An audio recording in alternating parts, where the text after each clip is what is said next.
Et oui, ben, il faut que je change cette marque-là, ça va plus. Oh, elle marche plus. Oui, ça va plus.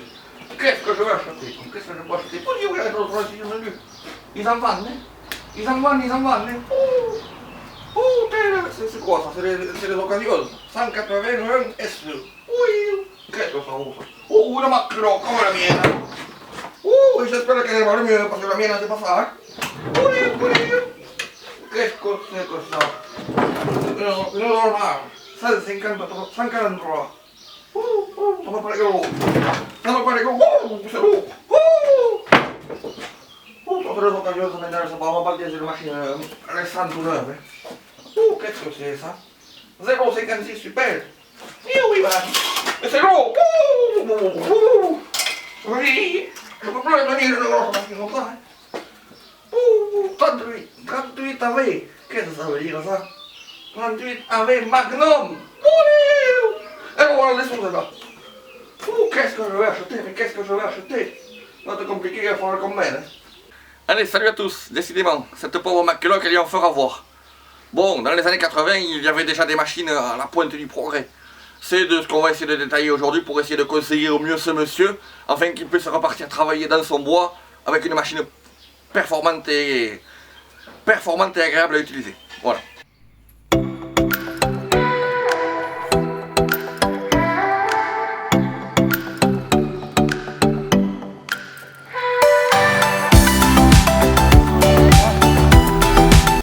Allez, dans les années 80, chez McCulloch, le haut de gamme était constitué de machines américaines.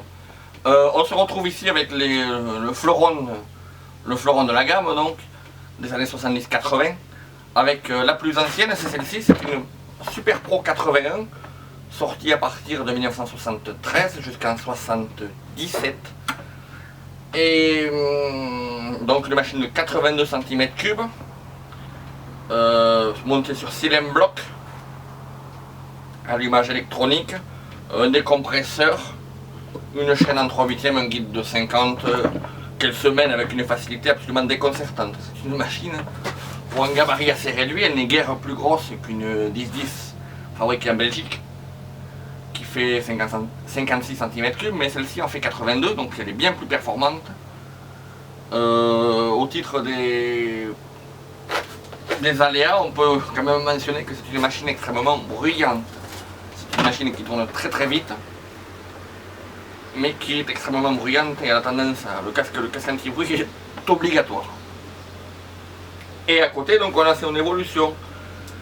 C'est une Promac 800, donc pareil de 82 cm3. Et c'est une machine qui est venue remplacer la Super Pro 81. Donc qui reprend les mêmes caractéristiques techniques en la modernisant un peu. Avec un filtre à air plus gros. On a une protection au niveau de l'échappement qui la rend un peu plus sécuritaire à utiliser. Et un frein de chaîne. La poignée est cassée, mais c'est équipé d'un frein de chaîne, il faudrait que je le remonte. Voilà. C'est des machines extrêmement performantes. Bien plus performantes que les Mac fabriqués en Belgique. Parce que les Mac belges, enfin, tout le monde dit une McCulloch ça ne démarrera jamais. Et bien si, celle-là elle démarre, parce que ce sont des machines américaines. Les machines belges ont bien plus ça le caractère, surtout à chaud. Ce problème est lié à des défauts d'étanchéité des bas moteurs une fois chaud. Voilà, c'est ce qu'on m'avait expliqué. Et c'est vrai que une 10-10 pour la faire démarrer une fois chaude, ça devient, en plus pris de l'âge, ça devient compliqué. Alors que celle-là, ces modèles-là, les modèles professionnels, c'était les modèles professionnels de l'époque, donc forcément que ça marchait mieux qu'une machine d'entrée de gamme. Dans les années 80, Dolmar fabriquait en Allemagne, à Hambourg plus exactement, une vaste gamme de machines. Le haut de gamme se composait des Dolmar 133, 143, 153 et le culminait avec la 166 de 118 cm3. Aujourd'hui, pour la catégorie qui nous intéresse, nous allons nous concentrer sur la 133 et 143. Ce sont deux machines très performantes, professionnelles évidemment, équipées d'allumage électronique et de système anti-vibration. La 133, produite à partir de 1979, est équipée d'un moteur de 85 cm3. La 143, elle, sortie en 1987, est équipée d'un moteur de 95 cm3 ce qui la rend très performante, avec un rapport poids-puissance assez intéressant. Ce sont deux machines équipées de guides chaîne en 3/8 qui les rendent polyvalentes et faciles à utiliser. Allez, on se retrouve en Suède chez Husqvarna pour parler de deux modèles emblématiques, donc la 185 CD et la 181 SE. Donc des machines assez proches en cylindrée, assez proches en puissance. Cependant la 181 SE qui est ici de 1983 est une machine plus moderne, donc qui vise à venir remplacer la vieillissante 185 CD. Qui a elle aussi été remplacée par la 285 CD, donc qui est une évolution. Donc les termes CD et SE correspondent à des versions de l'image différentes. Donc ce sont des machines professionnelles de très bonne construction, voilà, qui sont très performantes, qui ont contribué à la renommée du Husqvarna. Ce sont des machines donc de 85 et 80 cm3. La 181 SE, ce n'est pas son frein d'origine. Il devrait y avoir une poignée en fer à la place de cette poignée en plastique. Elle a dû être remplacée par la suite.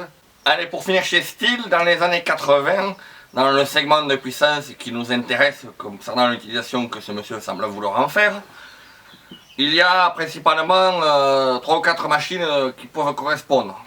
Donc d'ancienne génération, il y a la 051, qui est une machine de 89 cm3, mais bon, dans les années 80, c'est une machine à l'architecture vieillissante, remontant à 1969. C'est une machine très lourde, qui tend à être remplacée par les 045, 056, 056 Super, et pour finir, les ultimes versions, les 056 Magnum. Donc de cylindrée allant de 75 cm3 pour la 045 à 93 cm3 pour la 056 Magnum 2. Dans mon cas, je possède une 056 Super. Donc c'est une machine de 87 cm3 équipée d'un guide de 75 au pas de 3/8. C'est une machine très moderne, enfin en architecture assez moderne à l'époque. Un cylindre à l'oblique avec la bougie juste ici. Un panneau de commande où les commandes sont regroupées à portée de la main, donc la commande d'arrêt, la commande de starter, un frein de chaîne, un guide 75 qu'elle se mène aisément, allumage électronique évidemment, des systèmes de cylindre bloc pour réduire les vibrations causées à l'opérateur et augmenter ainsi le confort d'utilisation. Mais au début des années, enfin à la fin des années 70, au début des années 80, Stihl mettra en place une gamme de machines avec en premier en 1978 la 028, une gamme de machines à l'architecture que je qualifierais de moderne et d'actuelle, c'est-à-dire que donc la 028 évoluera en 038 et 048, et le haut de gamme de ces 038, donc les 038 de base a fait 61 cm3, la version super en fera 66, et la version ultime, donc c'est celle-ci, c'est la 038 Magnum, fera 72,2 cm3. Donc c'est une machine au rapport poids-puissance très intéressant pour l'époque. Donc une grosse cylindrée, dans un gabarit assez réduit. Donc les arguments de vente à l'époque étaient les suivants, c'est que cette machine, un seul levier fait tout.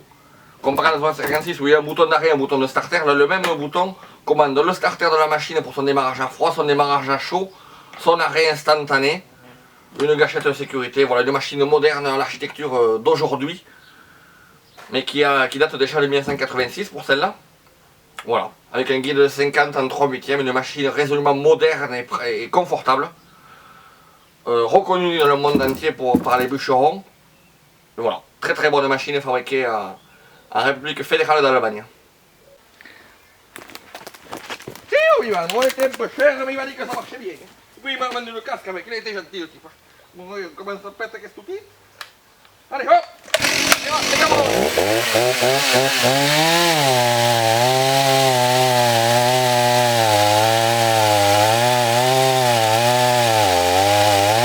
Allez, j'espère que cette petite mise en scène vous aura plu pour l'introduction et pour la fin. Merci à tous d'avoir regardé cette vidéo, j'espère qu'elle vous plaira. Et si c'est le cas, n'hésitez pas à laisser un petit commentaire, un petit j'aime, ça fait toujours plaisir. Si vous avez envie que je vous présente des machines particulières, dites-moi le moi. Il y a de nombreuses machines à collection. Si je vous les sais, je vous les présenterai avec grand plaisir. Voilà, merci.